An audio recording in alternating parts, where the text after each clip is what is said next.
Hi guys! You know what I'm cooking right now? My son and my sweetheart requested to me na magluto po ako ng broccoli with beef or beef broccoli. So what I did is, nilagyan ko po siya ng tofu. Niluto ko siya sa low fire with the white onion like this. Oh. Niluto ko siya. Then what I did in the beef is binoiled ko siya for 1.5 hours. Very low. Hinayaan ko lang siya habang may ginagawa ako na ibang bagay. At wala. It really, the end result is perfect. It's tender and it's very nice. Hindi nag-shrink po yung aking beef at ipapakita ko po sa inyo ha.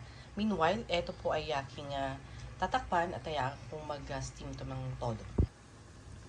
Ito guys yung sinabi ko na hilaga ko siya. So, kinip ko siya sa refrigerator prior to my cooking sa broccoli na may beef. So, ito guys, oh, makikita mo, malambot talaga. Natignaman ko na. Hindi ko na po siya ibubulat-lat kasi lalagay ko na siya dito. At gusto kong maghalo-halo na yung lasa nila. So, this is, I think, half kilo. Ayan. So, yun ang request ng aking anak at ang aking pag-ibig. So, makikita nyo po, merong kulay na po siya, diba? I put oyster sauce, mga 2 tablespoon lang po. Kasi pag dinamihan nyo po ng tablespoon, maalat. So, nilagay ko po yung pinakakatawan ko ng broccoli. Na dati tinatapon ko. Dito ko lang natutunan kung paano kainin. So, kinat ko po siya. And then later on, I will put the pinakabulaklak ng broccoli. And that's it. You have your festive dinner. This holiday season. Merry Christmas. Bye!